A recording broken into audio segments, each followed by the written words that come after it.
Hey guys, Jared here, and it is the last, update I'm going to do for the Coleco Chameleon. By now you all know that it's dead, but I wanted to do sort of a post-mortem on this whole situation. Maybe we could do like a lessons learned sort of video on this. But yeah, this is going to be the last time I talk about the Coleco Chameleon because it's dead. Woo!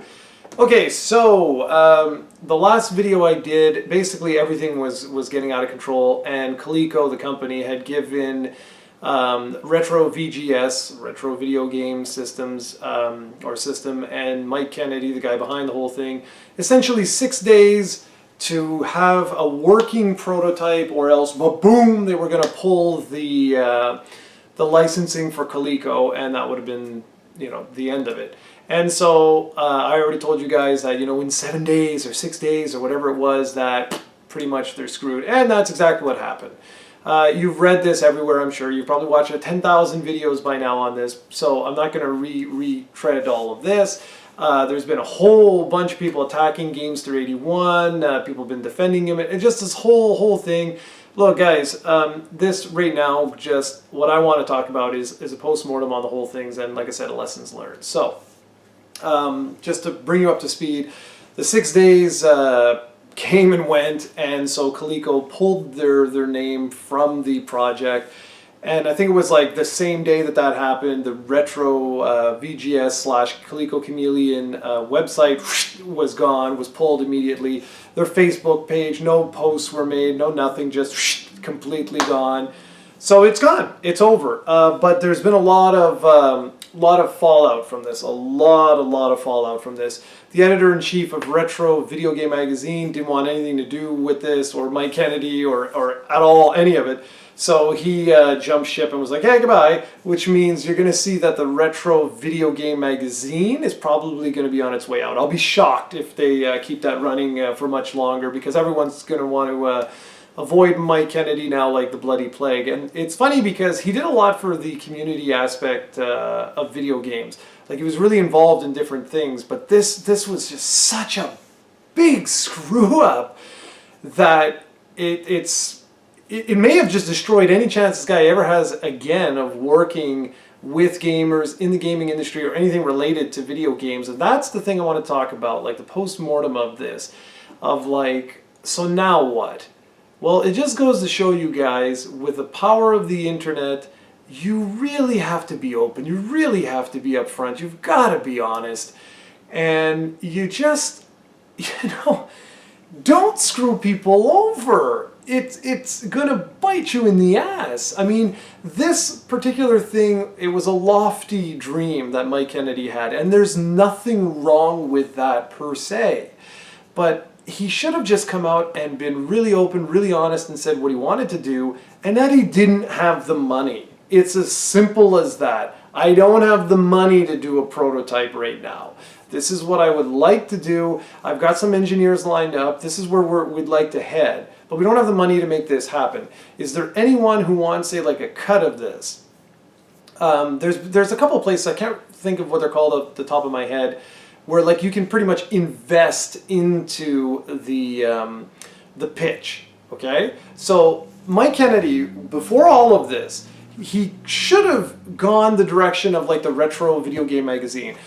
And he should have had his full business plan laid out and said, this is really where I want to go. These are the steps of how I'm going to do it. Would anyone like to invest in this venture with me? We share the profits in a certain, you know, you have the breakdown of how this is all going to go. And you do it like that.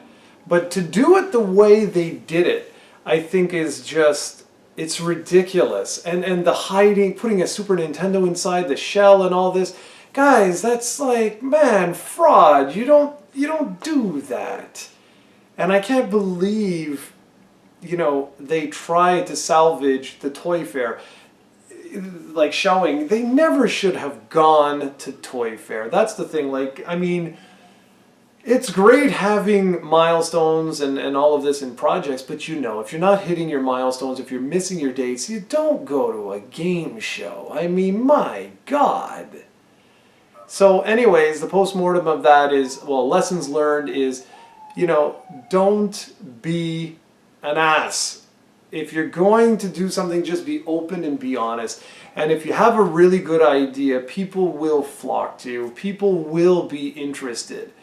But if you don't, if you really show that you're dishonest, or if you're not careful, the industry will just tear you apart. A great example of this is Dennis Dyack, I think his name is, from Silicon Knights. He got on the bad side of gamers when Too Human was released on the Xbox 360, I think.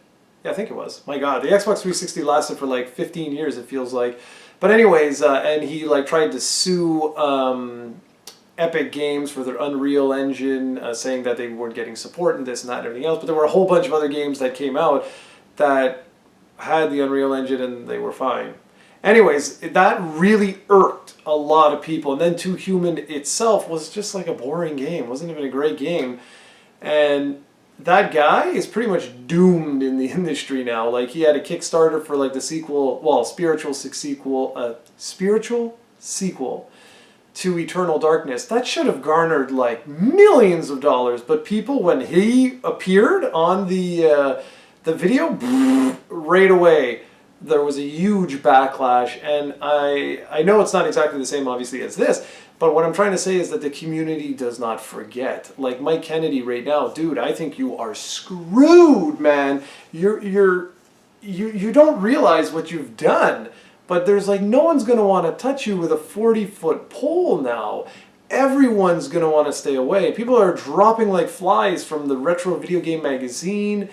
And it's only going to get worse, dude. Why you would lie to the community is probably the dumbest thing I've ever seen anyone do.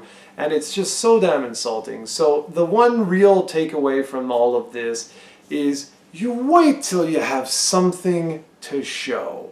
And I've got to say, when I did my first video on all of this, I had said that the NG dev team, the guys that make Neo Geo games, I've got like, they've made 6 games, I've got 4, yeah, I've got 4 of their 6 games.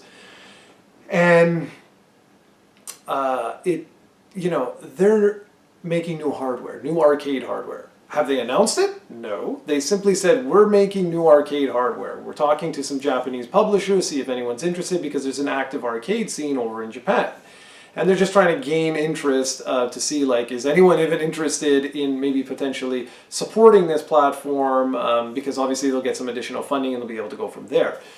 Now, those guys have made 6 games. Well, 5 games. Their 6-game Krautbuster should be out realistically probably around October or something like that. And I said I have 4 of their games. I actually only own 1. The other 3 I've purchased, but they'll be in, again, around September, October or something like that.